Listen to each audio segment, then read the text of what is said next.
more now with global affairs analyst and senior fellow at the Atlantic Council, Michael Bociurkiw. Michael, great to see you.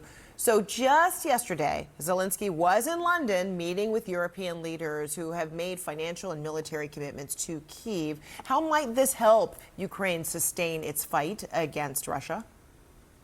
Yeah, great to be with you again, Frederica. Well, as they were meeting, Russian missiles were coming down on my usual base of Odessa, which is why I'm in Moldova right now. 3 Russian missiles, and fortunately 2 of them were taken down, 1 landed into field. So this goes to show you, while Europe is debating what to do to put more sanctions, while Russia has had all of this time to sanction-proof itself, I don't think it'll make that much of a difference. What the Ukrainians were really hoping for, as Paula pointed out, was number 1, those Tomahawk missiles, but number 2, the Europeans were unable to find their way to release $162 billion worth of frozen Russian assets. This is something the Ukraine needs very, very badly, but because of fears, especially by Belgium, it's not going to happen, at least for now. But one quick thing here, Frederica, you know, they can delay this now, but it's going to be a lot more costlier when Russia goes further into Europe with hybrid warfare or other means, and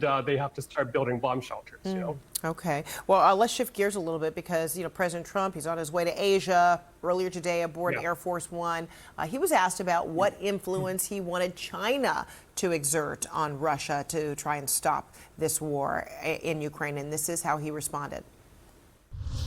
Well, I'd love China to help us out with Russia. We put very big sanctions on Russia. I think those sanctions are going to be, you know, they're very biting, they're very strong, but I'd like to see China help us out.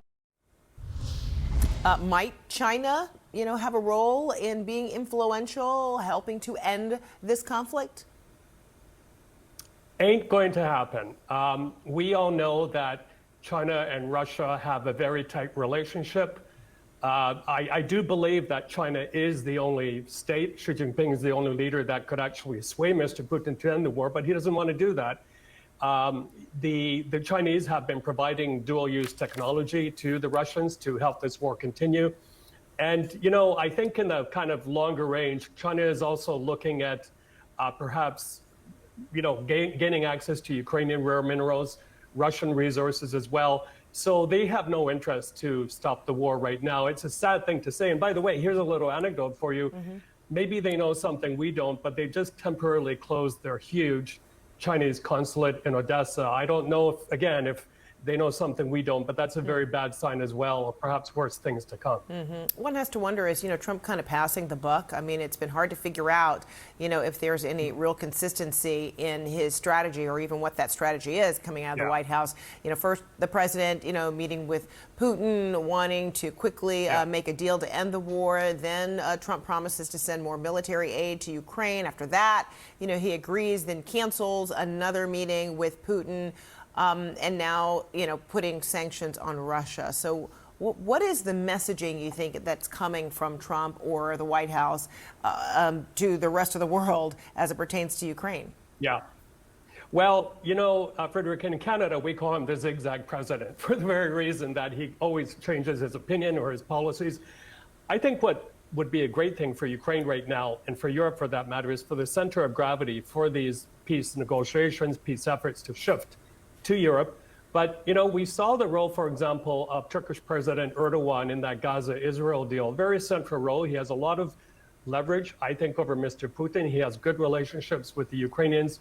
I think the shift should happen more onto his side, onto his desk, and I think we would see progress. But the Ukrainians are becoming very weary, as they should be, of Mr. Trump and his, again, zigzagging policies. I think a lot more could be done here at the moment if, a big if, the Europeans can get their act together for those long-range weapons and also financial support to Ukraine.